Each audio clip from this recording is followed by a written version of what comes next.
Mesdames et messieurs, bonsoir et bienvenue dans votre journal local. À la une aujourd'hui, nous reviendrons sur la scission annoncée du groupe municipal Toulouse pour tous, présidé par Jean-Luc Moudinque. Les professionnels de la navigation à Toulouse veulent revoir l'organisation de la circulation sur la Garonne. Un petit goût de street culture dans les salles obscures de l'Utopia avec le documentaire Faites le mur. Et enfin, en handball, Joël Da Silva, entraîneur adjoint, reviendra pour nous sur la première partie de la saison.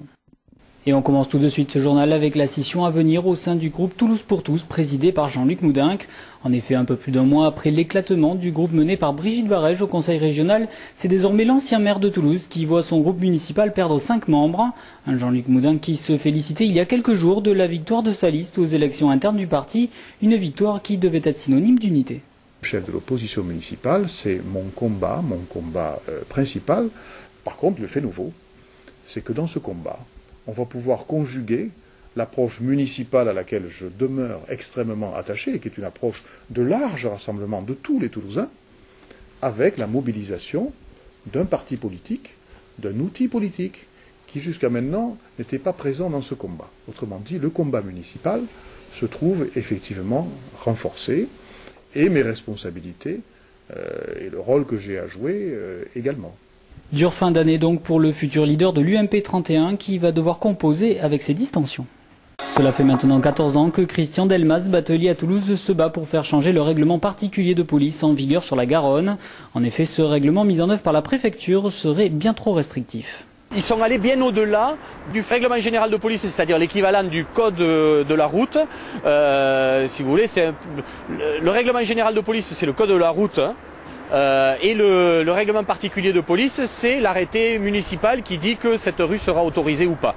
Donc quand on a compris ça par rapport à la route, on s'aperçoit qu'il peut y avoir des dysfonctionnements. C'est ce qui se passe sur la Garonne avec le règlement particulier de police qui va complètement à l'encontre du règlement général. Une aberration selon le syndicat de la batellerie qui pointe du doigt l'immobilisme dont fait preuve le préfet de Haute-Garonne et demande à la direction des territoires l'ouverture de négociations.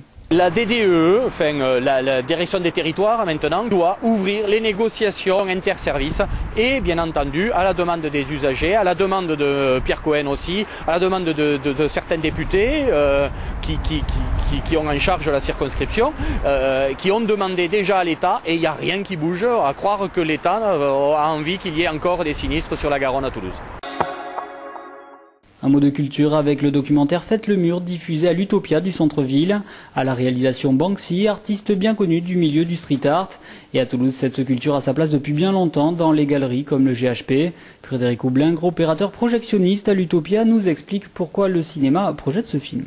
Le distributeur, le Pacte, qui distribue donc le film, nous a envoyé une copie, d'abord à Bordeaux, qui ont été enthousiastes, et nous on l'a reçu après pour le regarder, voir ce qu'on en pensait. On a trouvé ça plutôt à la fois informatif sur le street art, enfin sur certains auteurs connus, et puis sur le film en lui-même, cette mise en abîme du street art, et une façon de se moquer aussi de l'art un peu institutionnel.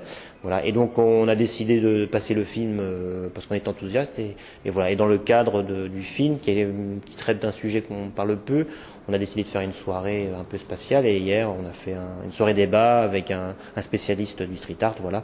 Et la salle était pleine, donc avec des hauts débats, puisque les gens n'étaient pas tous enthousiastes vis-à-vis du film.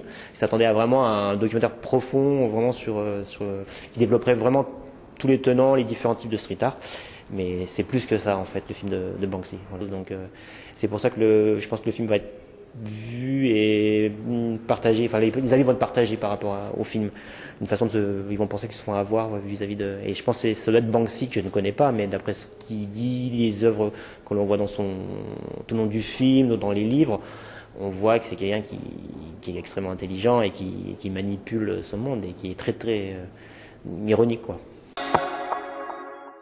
Dès demain, les joueurs du Toulouse Handball vont pouvoir profiter de la trêve pour prendre 15 jours de repos.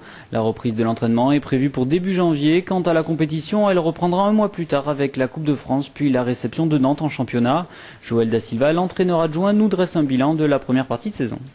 Certains joueurs ont passé un cap. Je pense par exemple à Valentin Porte, qui l'an dernier aurait sombré. Et là, il est en train de se stabiliser dans la performance et depuis 3-4 matchs, vraiment, on sent qu'il a passé un cap.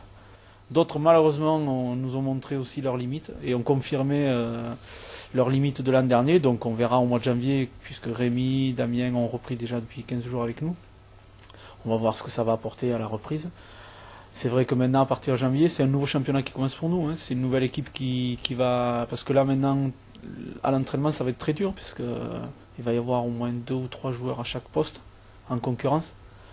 Donc pour nous, entraîneurs, ça va être enfin du plaisir, parce qu'on va pouvoir au moins jouer sur ce levier-là. Mais bon, c'est sûr que certains ont déjà perdu un peu de crédit. On commence un match à domicile contre Nantes. Entre-temps, on aura joué un match de Coupe de France. On aura joué Montpellier en amical. Bon, je pense qu'on sera déjà... en février, déjà, on verra où on est. Et puis, surtout par rapport aux blessés, ils auront encore 5 semaines de préparation.